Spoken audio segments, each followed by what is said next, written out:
Good afternoon, good morning, good evening, wherever you are, and welcome back to Day 7 of IPI's Virtual World Congress, where we're reimagining journalism with 2020 vision. Well, today we have only one session, but it's a big one. It's the Journalistic Reset and how some of the momentous social movements of this time are influencing journalism, influencing how we think about journalism and news.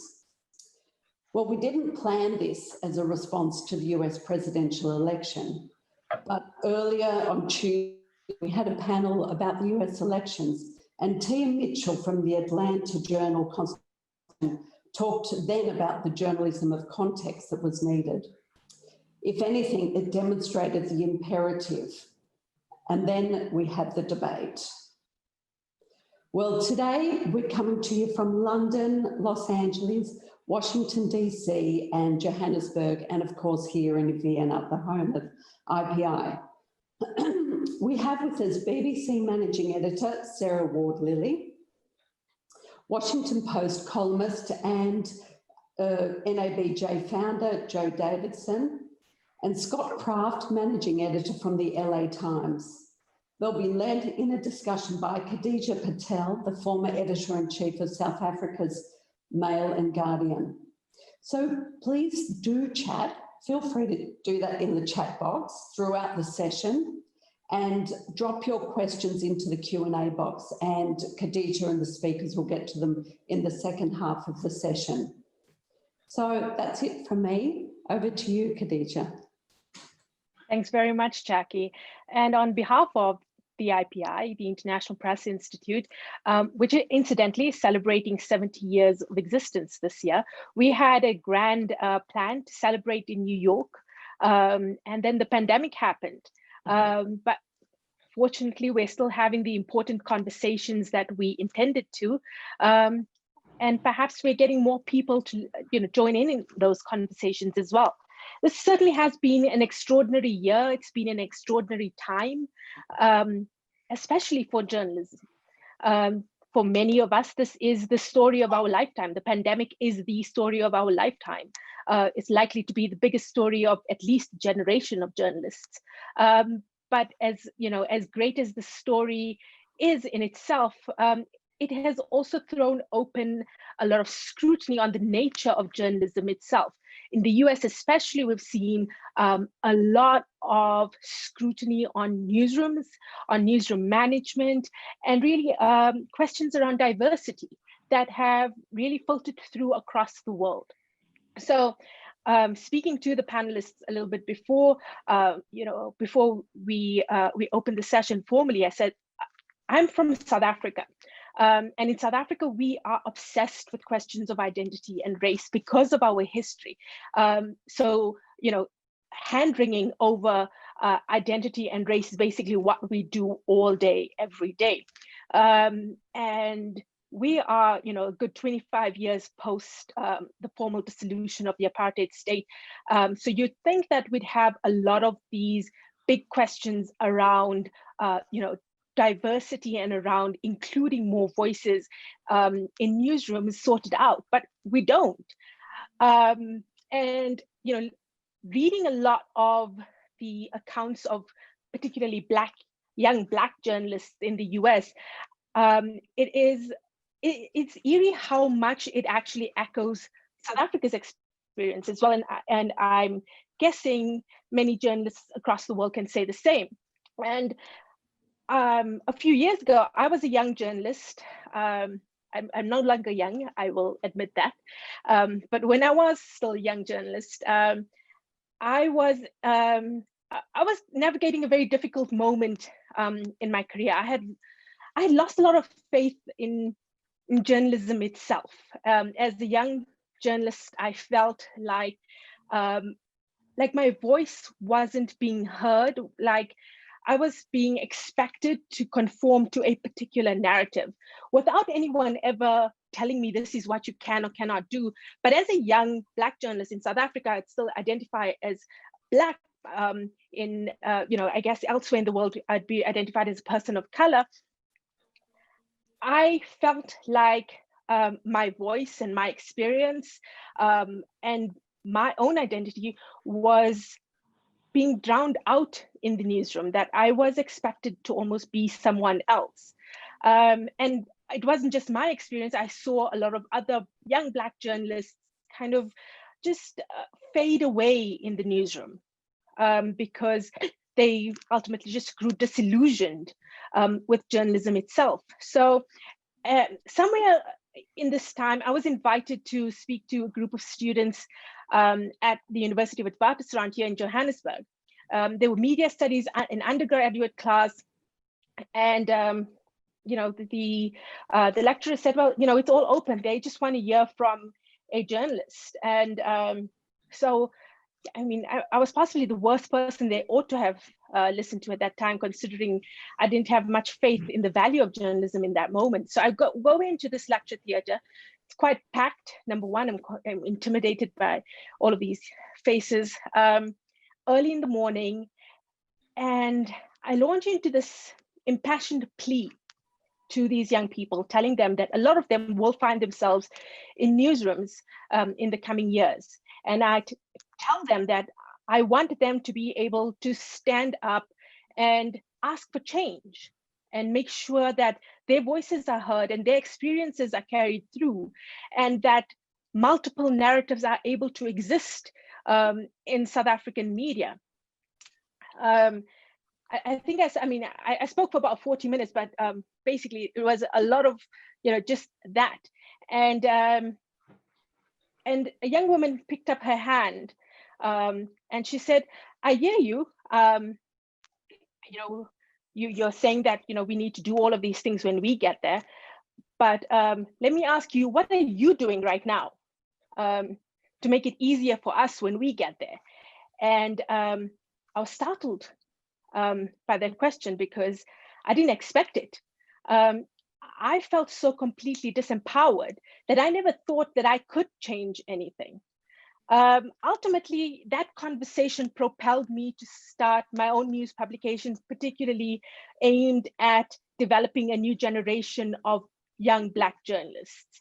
And that young woman who asked me that question ended up being one of our star employees, and today has done great things for herself. But in a perfect world, I'd tell you, yes, that's how we solved these big issues in South African newsrooms. But they persist.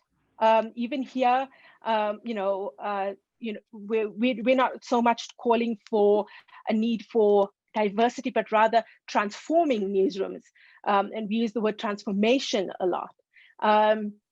And it's an ongoing conversation, and it's a conversation that is happening in multiple spheres, and it's a conversation that is not resolved, and it ultimately brings up a lot of hurt, a lot of misunderstandings, and so it is an ongoing process. But and when things happen in the US, for example, when we're seeing these conversations happen, they echo once more over here.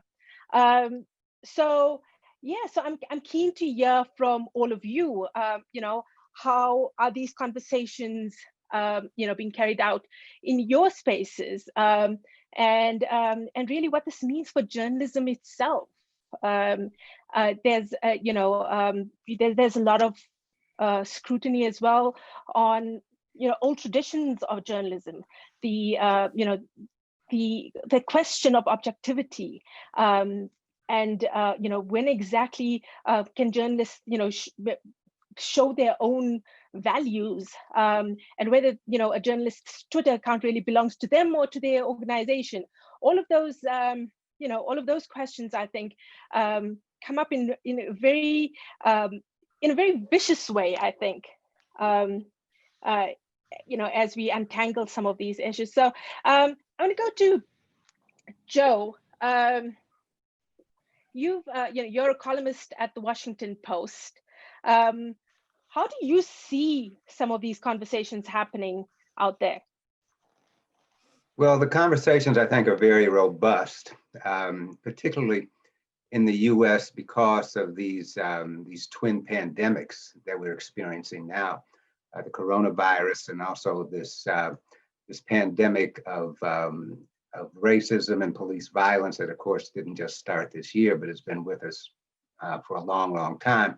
And so it's really, I think, imposed upon news organizations a great, in some ways, it's a burden. I think, by and large, we're facing that burden, but a burden in terms of staffing and resources at a time when we can't even be in our own office, at our own desk. You have,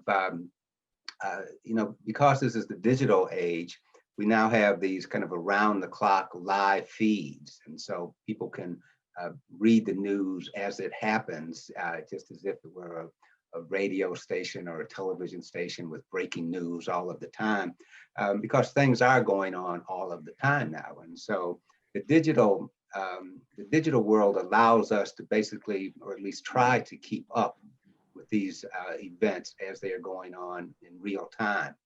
And so I think that we are better equipped to cover many of these things electronically. I do think, however, that the imposition of isolation, cast a big shadow on our reporting, because we simply don't get out as much as we used to.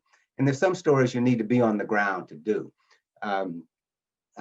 For example, I've spent a lot of time in your home, Khadija, in South Africa, having been posted there when I was with the Wall Street Journal. And my first trip was in '86 at the height of the revolution. And it was really, you couldn't, my assignment was to go into a township. And so I went into a township outside of Port Elizabeth and basically spend time there. I lived there, and I spent a lot of time there recording what was going on. And I certainly could not have done that digitally, even if we had the digital equipment then that we do now. In fact, at the time, all we had was what we called a Trash 80, a little Radio Shack computer that ran on AA batteries. But there's some things you cannot do electronically. And in today's world, I think that there's so many governmental meetings that are simply done virtually online. And we can cover, what the members of Congress say, what the members of City Council say, and what the witnesses say if it's a hearing. But you don't have the feeling, you don't have the color, you don't have the ability, crucially, to talk with people after the hearing or before the hearing to get, information that they might not have mentioned. When I was in Philadelphia for 10 years and covered City Hall much of that time. And, I got to really know the community by talking with community activists who would come to City Hall to complain about stuff. And then I would go out in the community. I mean, they would give me ideas for story, and I could leave the City Hall Bureau and go out into the neighborhoods to cover those stories. Covering City Council was really a great way to build sources within the community, far beyond the elected politicians. But people would come there for all sorts of reasons, for a zoning hearing, a small thing like turning the street one way, to big questions of police brutality, which were big in Philadelphia. And so you got a chance to interact with all of these community leaders and neighborhood folks. And now covering Congress, there's it can be pretty stiff in some ways. Sometimes it gets pretty rowdy too. But after the hearings, you can talk with members of Congress. You can talk with the witnesses. There was a hearing on white supremacy last year that featured Susan Bro, who was the mother of a young lady who was killed in Charlottesville, Heather Hoyer, got her name higher for a minute. And so she talked about, this was in the whole Charlottesville situation, that infamously is now known as the site where President Trump said there were good people on both sides, even though one side was filled with neo-Nazis and anti-Semitics and racists. But nonetheless, she testified, and so I got to speak with her afterward about her daughter and about how she coped with this whole situation of having her daughter killed in Charlottesville. And so I got some comments and information that went beyond her prepared statement. I would not have gotten that had I covered it digitally, had I covered it like we're talking now. And so while the digital world, I think, allows us, empowers us in many ways, this isolation is the other side of that coin. And I don't think, clearly reporters are still getting out into the field. There's no question about that. You can see it on the TV news and news reports every day, but there's not as much of that. And I think that's a limiting factor. Thanks. Thanks, Joe. And I spy the South African flag there behind you. That's right. Yeah, it's kind of like my second home. Hope to welcome you again soon. Sarah, I think Joe raises some important points, about the fact that, the very nature of what we've done was upended through the pandemic. And this has very real consequences on the mental health of journalists. Journalists are, we know, are more likely to suffer from mental health issues as it is just because of the nature of the work that we do. And certainly the isolation that a lot of us are working in does not help. What are you seeing at the BBC? Yeah, I think right from the beginning of the pandemic, we've been concerned about all the different pressures on colleagues in the newsroom, and actually right across the BBC, because obviously we are all directly and personally involved in whichever country we're living in the practical and personal impact of the pandemic on our lives, affecting our families, our loved ones, the way we shop, the way we live, in every way. And at the same time, as you were saying, we're also in the biggest news story of most of our lives.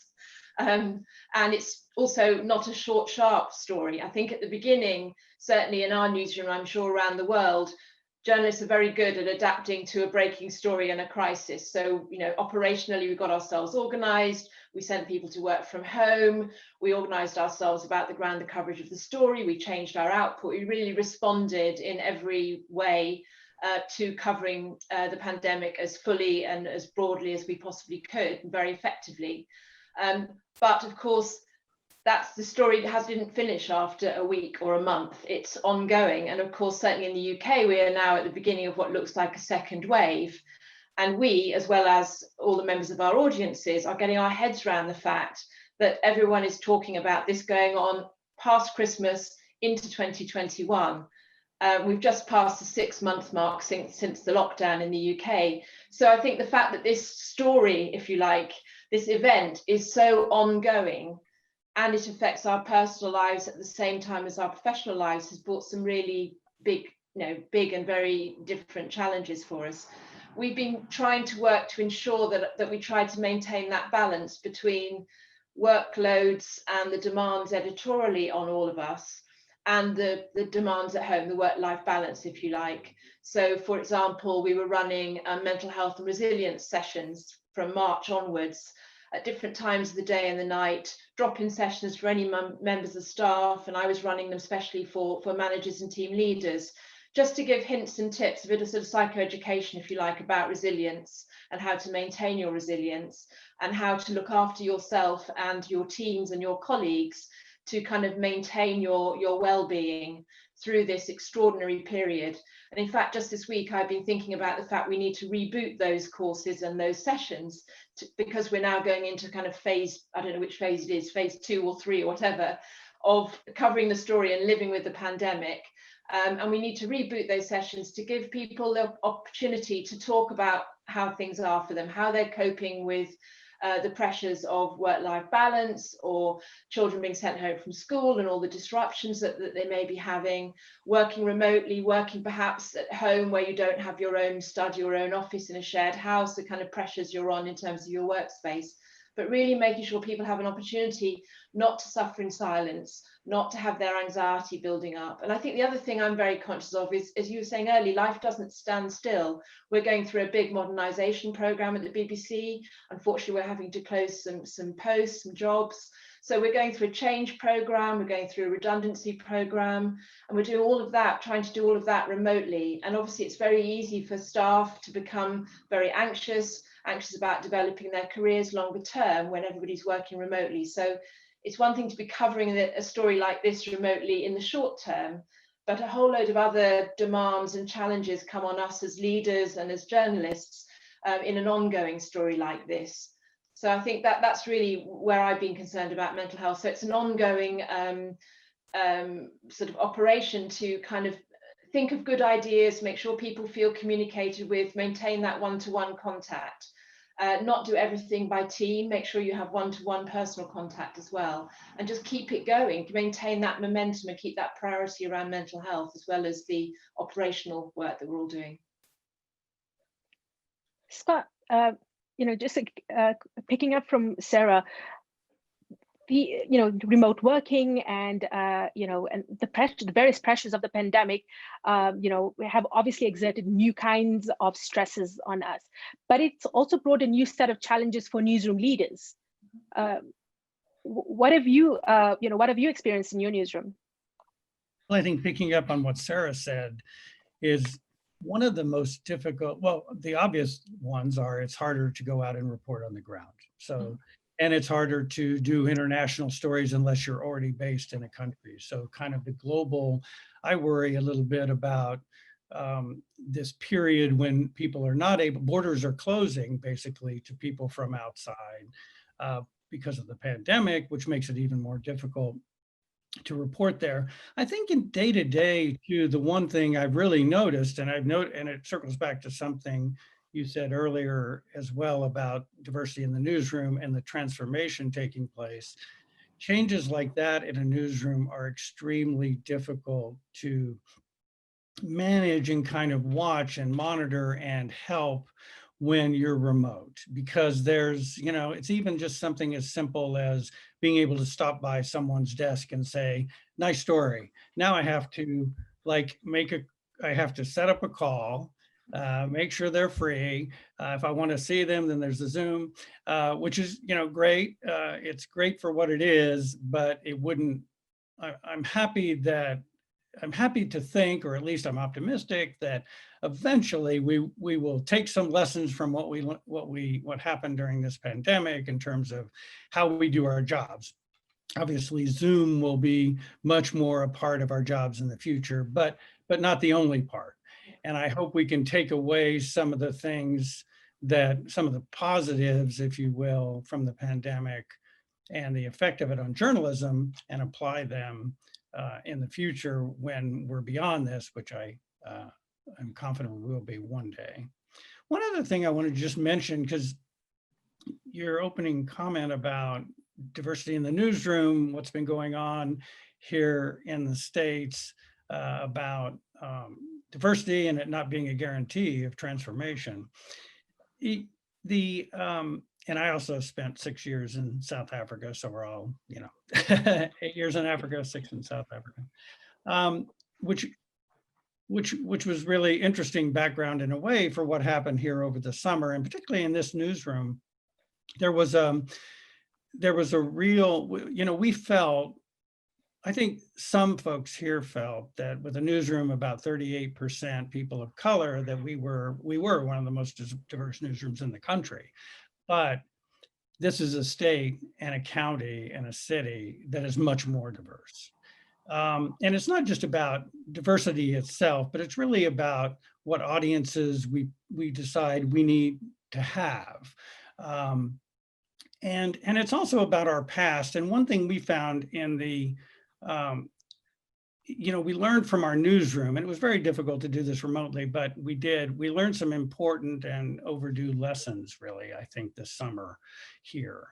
And we just this week started a series of, we're doing a series of stories that started on Sunday with a 3,000 word, basically an editorial apology to our community for the racist past of our institution.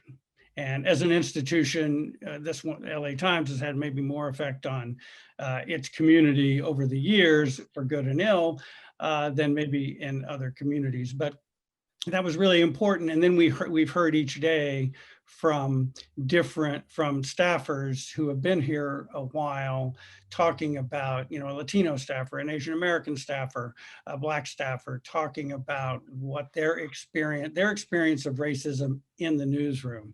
And it was tough. It was kind of a truth and reconciliation thing going on, and it was tough to do, but it feels to many of us like it's really important and long overdue. So as we're going through that, we're also trying to figure out what are, and of course the finances, the advertising has dropped off. Many of our publications that depend on advertising. So that's been tough, and the finances have gotten tougher, and we're going to need to tighten our belts a little bit, even as we improve the diversity and inclusiveness of our newsroom. But we also need to then look at, well, do we want more of the audience we already had? Or do we really need to reach out to communities, areas, groups of people that we haven't really been able to connect with in the past? And I think we're obviously leaning toward the latter. So we're in this period of quite a lot of upheaval, but it feels really important and vital to be going through it. It's tough to go through it remotely. Probably would have been easier if we were all in the office. But you don't pick the times for those things. Indeed. Yeah, I think the racism apology was extraordinary. It's I cannot but commend your newsroom, for taking that step. And you're taking that hard look at yourself. And I know that this isn't the only piece of reporting that I found particularly noteworthy from the LA Times recently. You recently also published a piece looking at upheaval in your newsroom. Was also, I thought that was also an extraordinary piece of transparency about some very, very difficult and as a former newsroom leader myself, I can only imagine, the kind of, gritted teeth that, a lot of newsroom leaders had to have had going through that, and even, following the conversations after that. And yeah, in the middle of a pandemic again. How did you balance that? Well, it was tough. I mean, we have a tradition here, weirdly. Well, we have a tradition, of kind of being willing to look at ourselves independently. So in that case, and that was a piece that we actually ran, more than a week ago. And what we did was we assigned two really terrific reporters and my assignment to them was look at the turmoil in this newsroom, report there had been in a few departments some ethical problems, some people were removed and left the paper. Look at those, look at whatever you want to look at leadership, look at what is working, what is not working, keeping in mind things that, we owe it to our readers to tell them. And so we asked two reporters to look into that, assigned three editors or a main editor, and then some back reading editors, but no one on the masthead was to look at the story before publication. And we have done this in the past. We actually did it earlier in the summer another time, and famously about 20 years ago, when there was a scandal involving a business deal with a local sports arena. We had a media critic who did a 12-page special section looking at all of our failures. So we have kind of a tradition of trying to, we hope it will gain us credibility with our readers, because we really do owe it to our readers first and foremost, but also within our newsroom to say, we're willing to have an independent look at what has happened here, if there are institutional failures, what are they, who paid the price, how did these happen? And I think readers, many readers, not all readers, of course, some might think it's kind of self-indulgent of us to write about ourselves in that way, but I think many of them appreciated that we were willing to kind of come clean. I think that's an important, I think that kind of thing is very important. I think that recent piece that ran in the LA Times, I think also was well received among Black journalists, as far as I can tell, because it's, this is a time when there's a great deal of, I guess, of stress and tension, in the United States, and that's also reflected in newsrooms in terms of the whole race issue in America, which has been a sore point, for a long time. When we founded the National Association of Black Journalists, that was 44 of us, I guess, about 45 years ago, and it's hard to believe it's that long, but we didn't really, we didn't know that during this time in 2020, that these issues would be hitting us in the face to the extent that they are now. And it was, and even though there clearly has been a lot of progress, since in these last 45 years, I mean, many of us who were in that founding meeting were within the first generation, or certainly close to the first generation of Black journalists in many mainstream newsrooms. And now there are many more of us, yet the problems and the issues are still very much with us. And so you see organizations trying to come to grips with this in different ways. And I think that also is part of this whole journalistic reset, which is the title of our discussion, because newsrooms across the country are trying to come to grips sometimes with the plight of Black journalists who are out in the field. You might have seen, now several months ago when Omar Jimenez of CNN was covering in Minneapolis after George Floyd was killed, and he was arrested on the air and taken away by police officers as well as members of his crew, even though there was another CNN journalist not too far away who was white and who was not taken away. So these issues remain very stark and very serious. Interesting. Yeah, I think. and Sorry. Go ahead, Sarah. No, I was just saying, in terms of kind of the reset moment, we have a new Director General at the BBC, Tim Davie, who started a couple of weeks ago, and he set various big strategic priorities for the BBC. One around impartiality, which we might come back and talk about in a bit more detail. But he's also been very clear on how the BBC needs to reform, so that if we are to remain a vital, trusted public service broadcasting organisation, useful and used and valuable to all audiences, then we need to reflect all those audiences inside the BBC as well.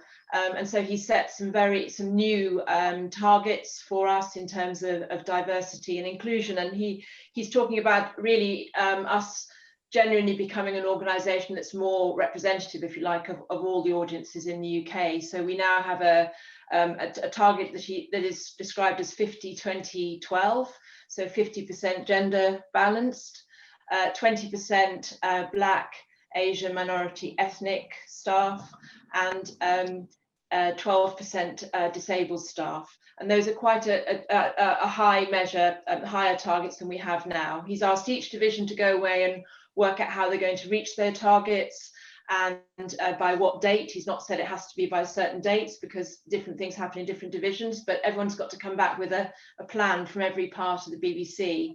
And I think this is all tied to the audience. It's what audiences expect of us, and it's what our staff expect of us. We need to be an inclusive organisation, and we need to be able to, I think, just coming back to the pandemic, and if you like, what Scott was saying about the way we work, I think as I was saying earlier, there have been some real challenges about remote working.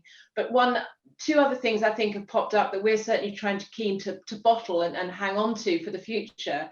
One is, yes, there's a risk to creativity and spontaneity when you're not having those just walk past a person and think of something moments. That's more difficult. But by holding all our editorial meetings on Zoom, they've somehow become more democratic. We used to have catching the eye of the person in the room, and everyone else on a screen in our foreign bureaus or elsewhere in the UK was sort of slightly left out. Now everybody's on the screen, and the meetings are more complicated to chair, but there's slightly more level playing field in terms of people's contributions, which is quite interesting. And I think the other point is actually the news gathering one. You talked about the difficulties of reaching stories. But actually, because we are now not sending camera crews and reporters everywhere, we're doing things remotely.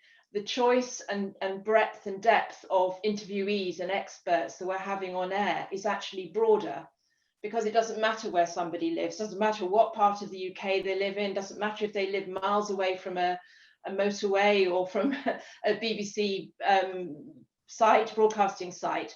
We can get them on air through Zoom, through Skype, through whatever means. So actually there are some editorial benefits in terms of the kind of expertise and the range of voices and people we're hearing from, which has come from the fact we're using remote technology.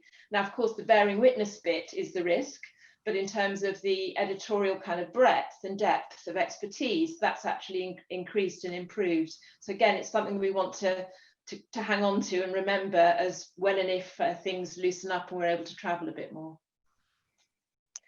Thanks, Sarah. So your point about, you know, kind of like the quota, so to speak, that's being implemented is great, because we've got a question from our audience, from Damaso Reyes, who says, in order to attain real diversity in newsrooms, do hiring managers need to be held accountable using defined targets?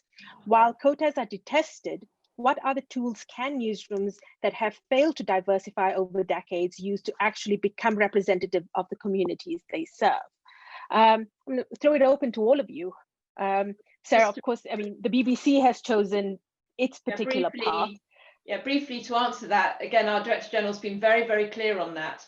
He's very clear that he's going to hold leaders accountable for all sorts of things, but including these targets. So he wants us all to come up with plans, set objectives, agree objectives, and be held to account for meeting those objectives.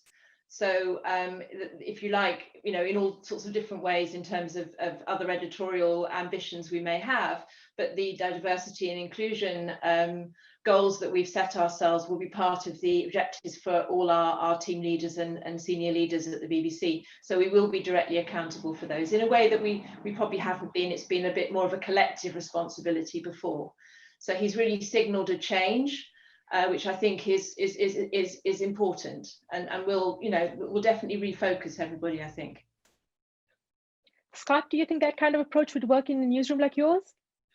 You know, we have not taken exactly that approach, just because, well, maybe we're not as big, so that's why setting some, you know, percentages as targets is a good idea from a top level.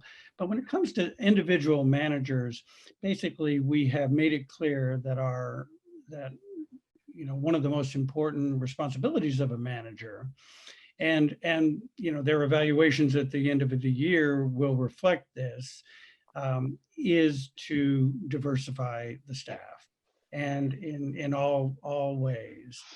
And I think, you know, it's always been, like Sarah said before at the BBC before, here it has always been important. It's because, you know, because of where we live and the diversity of this community and the state. It's always been important, but probably not, it's been important, but we haven't really, you know, said it is the most important thing. And we haven't used opportunities to hire to increase the diversity of staff. We've kind of more thought maintaining the diversity of the staff was more of our goal. And although I think everybody is committed to, and everybody in journalism, I think, understands that a diverse staff is good for journalism. I mean, it makes for better journalism, period. And I think we all believe in that. So people will be held accountable, but not probably with specific numbers, but it certainly is the case that we want to make sure for every open position we have that multiple candidates of color are interviewed for them. And if we don't get them over the transom, if we don't get them to apply when we post the opening, we need to go out and look harder. And it's, you know, in the market for journalists these days, in the States at least, it's kind of mixed. There are some big fish who are able to gobble up a lot of the talent and are doing very well financially, but there are also a lot of people on the market because of smaller papers and smaller news organizations that have been struggling. So there are opportunities out there for us to hire and diversify, I think. Yeah, I I think for found us, that. it's also about retention and about retaining the people we have and in making sure that they're rising through the organization, providing career development, providing sponsorship and coaching, and just ensuring people are feeling that the BBC is truly inclusive and somewhere they can belong and can grow their careers is really important for everyone. Sorry, Joe. I was just going to say, a few decades ago, I don't remember exactly the year. I don't know if Scott will remember this or not, but an organization of newspaper editors, it used to be called the ASNE, American Society of Newspaper Editors. I think it's now the News Leaders Association, set a goal of reaching parity in the newsroom by 2020, which is now. And they never reached the goal, and always kind of, they just simply never reached it for whatever reason, and aren't there yet. I think numerical targets can be very helpful. I mean, businesses set numerical targets for any number of reasons, but there's great, in my view, I think I don't know any newspaper editor I've ever dealt with that thought that they wanted to do that. My experience, frankly, is that everybody talks a good game, but most people don't show up sufficiently. And that's certainly, I think, the experience of those of us in the National Association of Black Journalists who have frankly been battling this issue for decades. And it can be very frustrating despite the progress that we recognize and the progress that many of us have benefited from individually. But everybody, the managers, the reporters, the activists, all of us recognize that there's still a long way to go. And it seems like we need to have not just the words, but actions, that help us get there.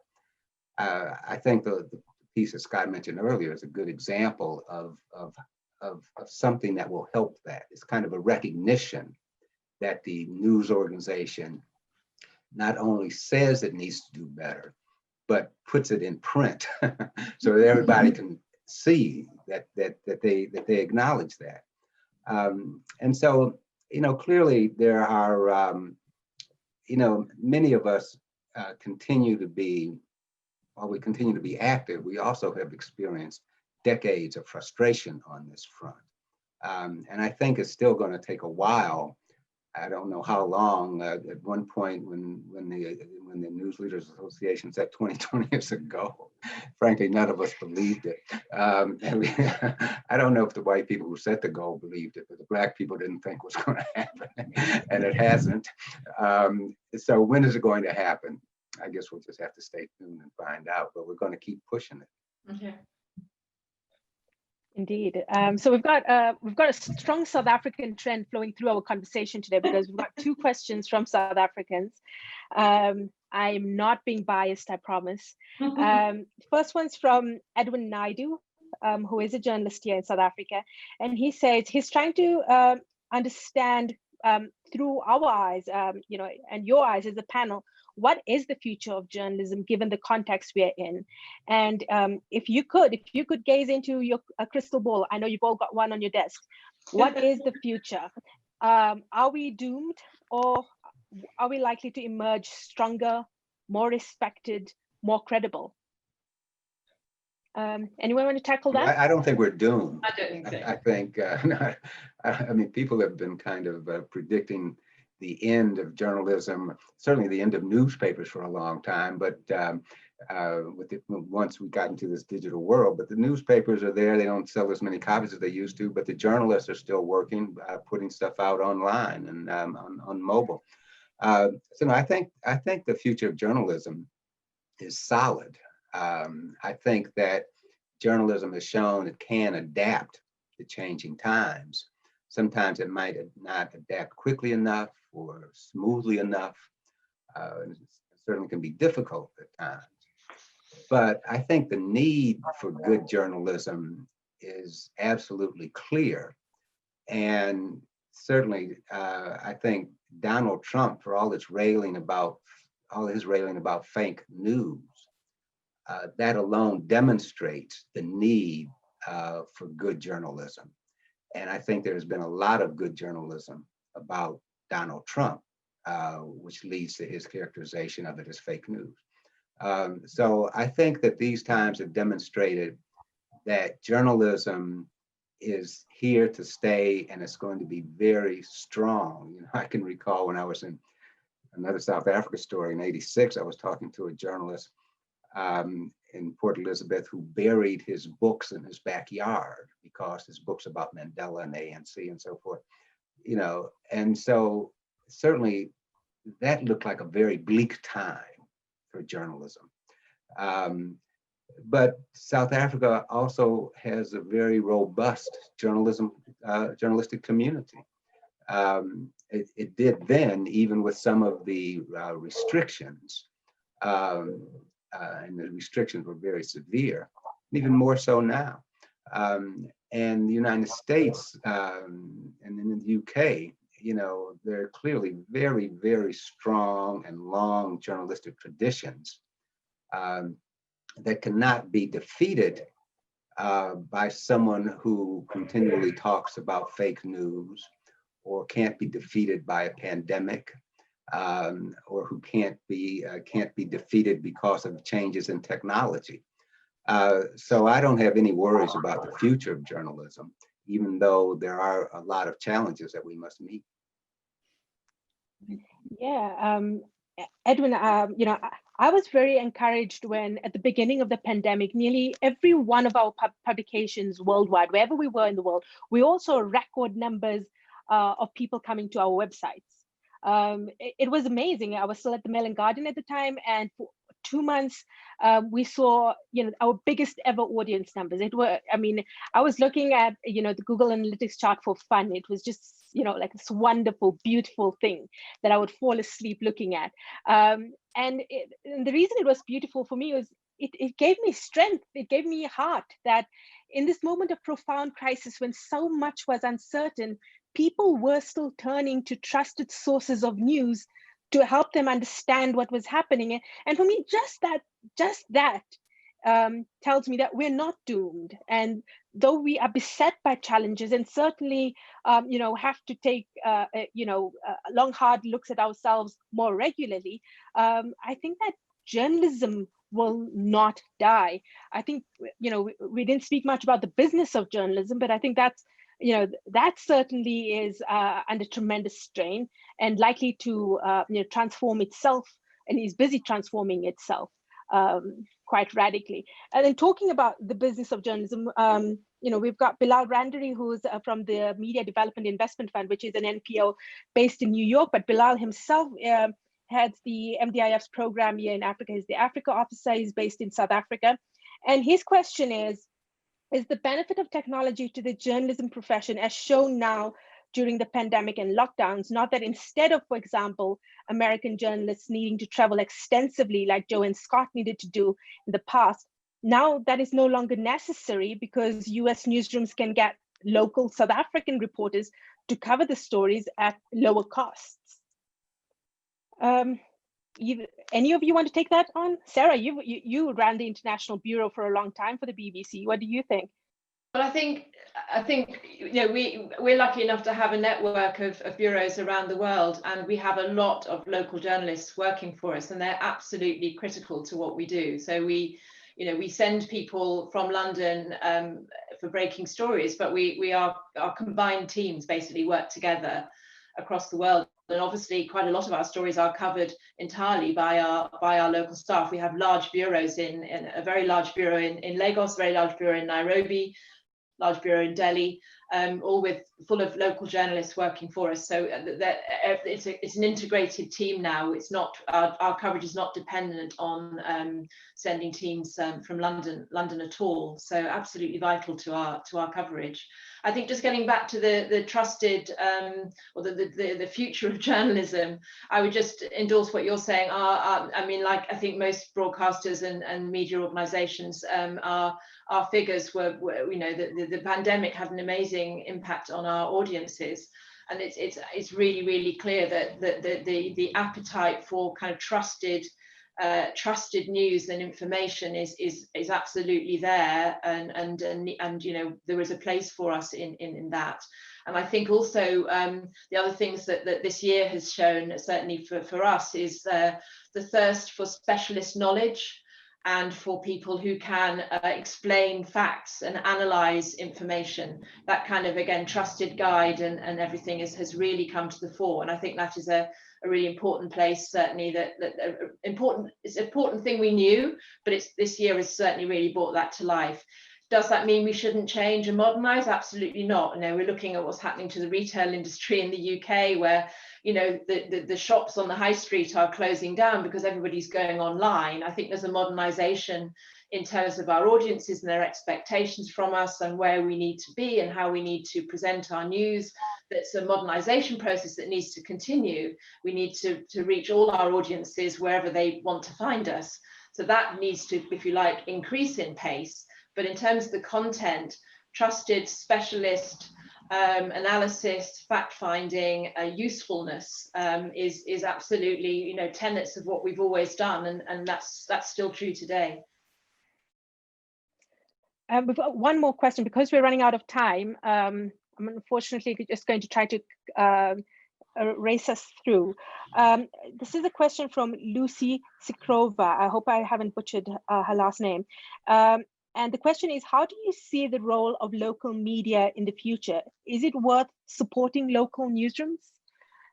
Scott, you want to take that? Yes, well, I totally believe that the role of, I mean, as we've seen in this pandemic, the role of local journalism is vital. I mean, that's where did our readers go when they ended up stuck at home? Pandemic was happening. You know, we, like a lot of news organizations, did do a coronavirus tracker, which kind of is everything you want to know, everything you need to know, but about your town, or exactly about every county in the state, etc., updated constantly. You know, it's free, and yet we have signed up more than 5,000 subscribers who read it. And so that sort of shows you that people, I think, people really do value what we do. I mean, the big mission of all of our organizations for the last 10 years has been, or all the for-profit ones, has been to try to get people to pay for news that is very expensive to collect and disseminate. And I think we have had a jump start with the pandemic of it. Our digital subscriptions doubled, and while they came down from there, the new signings have come down. We've maintained many of those people even after the, you know, very inexpensive, you know, $1 for 4 weeks kind of deal expired, and we had to hit their credit card again. Many of them stayed because I think they value what we do. Indeed. So if we think about a journalistic reset, just you know, wrapping up our discussion, and think about the value that we bring to our audiences, Sarah, what do you think is the big thing that your newsrooms and your organization has learned through the pandemic? What do audiences want? I think audiences want what they've always wanted, which was news that they could trust, news that they could use, news that was useful.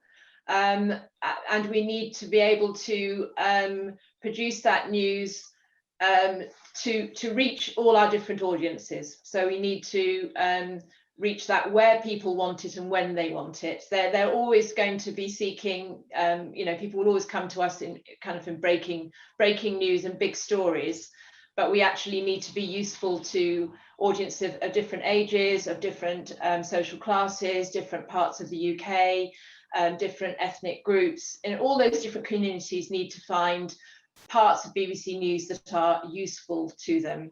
And I think that's our ambition and our goal, and we'll continue to work hard to do that. Joe, how do we be better journalists? How do we be better journalists? Well, I think we just need to concentrate on the basics. No matter how fancy our electronics get, I think we really need to just concentrate on the basics of fairness and accuracy, trying to cover as many sides of the story as we can, and just kind of be honest to our journalism training, no matter what tools we're using. If it's a pen and pad, good. If it's a typewriter from years ago, fine. If you're doing it filing on a mobile phone, whatever the device is, it can't replace the basics of good journalism. And I think that's what we have to keep in mind. We have to hold the powerful accountable. We have to go into the communities and talk with the people who are not powerful. And we simply must do that, no matter what the status of our reporting tools. Scott, perhaps you can tell us what is, as tumultuous as this year has been for all of us, and particularly for your newsroom, as you've spoken about. What if you could say one big win for your newsroom and for journalism this year, what would it be? Big win for our newsroom and maybe journalism is that we have come to understand ourselves better. Maybe it's a combination of being, working at home and having a lot of time with our own thoughts. But I think we've come to understand ourselves better and what we need to do. It's like sometimes, when you can't make a decision, you take a yellow legal pad and you go outside and you cut out all distractions and figure it out. And I think we've had a real opportunity to do that. And I think secondly, a close second, is that what we do is really valuable to people. They really need us to, as Joe said, hold institutions to account. The art of telling stories will never go away. The business model will change in ways that we can't even imagine, but the art and craft of that will never go away. So I think those are kind of two pretty big lessons. Thank you all. And so the one disadvantage of convening in this way is that I can't ask the audience to give you a round of applause, but I would like to ask the audience to give you a round of applause regardless. Thank you. You're all fantastic. And thank you for engaging so honestly and so robustly and sharing of yourselves with us today. And with that, I'm going to hand over back to Jackie. Yeah, thanks very much, Khadija. That was a really nice way to end, actually, quite affirmative from all of you. And thank you very much, Khadija, for expert moderating. It was really lovely. And thank you also to our panelists, Scott, Sarah, and Joe. Wonderful for you to share the insights and, such honesty about the way that your organisations are navigating through some of these really big challenges right now.